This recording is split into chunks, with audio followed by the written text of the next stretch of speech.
نہیں بلکہ نبی نے اسے سہاگن بنا دیا، نبی نے اسے سہاگن بنا دیا ہے۔ اس لیے یاد رکھیے گا، آج جو سماج میں بہت بڑا معاملہ چل رہا ہے، آپ کو بھی جاننا چاہیے۔ آج ہماری بیٹیاں مرتد ہو رہی ہیں، کتنے معاملات بڑھ رہے ہیں، یہ سب کیوں؟ تعلیم کی کمی کی وجہ سے، شکشا کی کمی کی وجہ سے۔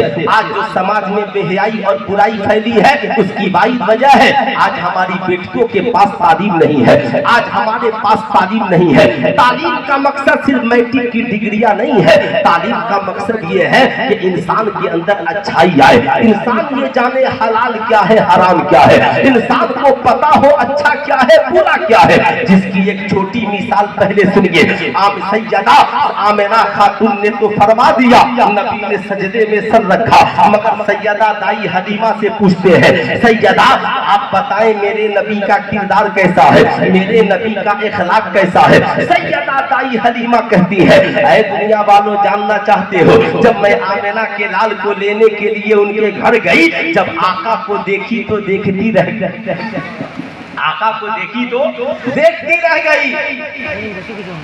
سیدہ کیا ہوا؟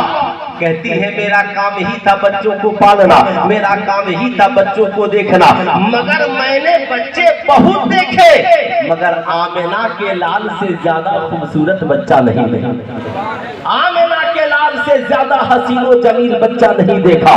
کہا پھر کیا ہوا؟ کہتی ہے میں آقا کے قریب گئی، دیکھی آنکھیں بند ہے، آقا آرام کر رہے ہیں، میں نے سوچا بیدار کروں مگر آقا کی آنکھیں کھل گئی، آقا قریب مسکرا پڑے، جو ہی مسکرائے دندان مبارک کھلا اور ایک نور نکلا جو زمین سے آسمان تک پہنچ گیا۔ اسے یوں کہیے، یوں مسکرائے جان کی کلیوں میں پڑ گئی، یوں لب نشا ہوئے کے گلستہ بنا دیا۔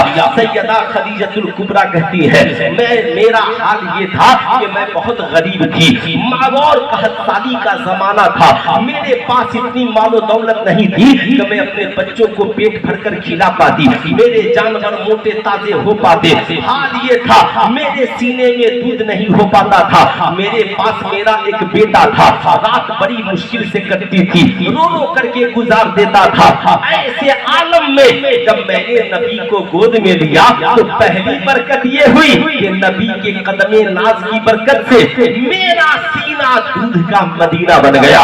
میں نے آقا کریم کو گود میں لیا، لے کر پہلے آقا کو دائیں جانب دودھ پلایا، آقا نے جی بھر کر پیا، میں نے سوچا بائیں جانب بھی پلا لوں کیونکہ عورتوں کا مزاج ہے، مگر کہتی ہے سیدہ دائی حلیمہ جو ہی میں نے آقا کو دوسری جانب کا دودھ دیا، آقا نے پینے سے انکار کر دیا۔ کیوں؟ اس لیے کہ نبی کو پتا ہے، نبی کو پتا ہے کہ اس گود میں مجھ سے پہلے بھی ایک شہزادے موجود ہے۔ حضرت سیدہ دائی حلیمہ کہتی ہے کہ جب تک آقا دودھ پیتے رہے، روزانہ ایک جانب کا دودھ پیتے اور دوسری جانب کا دودھ اپنے رضائی بھائی کے لیے چھوڑ دیتے، میرے لختے جگر کے لیے چھوڑ دیتے۔ اے میری قوم کے شہزادوں ذرا ایمانداری سے بتاؤ آپ نے کیا سمجھا ہے؟ ہم آپ یہ سمجھتے ہیں یہ ساری پراپرٹی میرے نام ہو جاتی، یہ سارا کھانا مجھے نصیب ہو جاتا، یہ ساری حویلی میری ہو جاتی، یہ سب کچھ جو مانو جر ہے یہ سب مجھے مل جاتا، مگر اللہ کے نبی سیدہ دائی حلیمہ کی گود میں بیٹھ کر زمانے کو انصاف کا پیغام دے رہے ہیں۔ اے دنیا والو، اللہ تجھے مال و زر دے تو اکیلے نہ استعمال کرنا، اللہ اگر تجھے کچھ نعمتیں عطا کرے تو اسے اکیلے استعمال نہ کرنا، اللہ اگر تجھے ایک پیالہ دودھ دے آدھا خود پینا آدھا اپنے بھائی کو پلا دینا، خدا اگر تجھے ایک روٹی دے آدھی روٹی خود کھانا اور آدھی روٹی بھائی کو پلا دینا، مگر آج افسوس یہ بھائی کھلائے گا کیا؟ یہ تو بھائی سے بات کرنا نہیں چاہتا، یہ تو بھائی سے گفتگو کرنا نہیں چاہتا۔ ایک ماں کے سینے سے دودھ پینے والے 4 بھائی جوان ہونے کے بعد ایک دسترخوان پہ بیٹھ کر کے کھانا نہیں کھا سکتے۔ صاحب ایک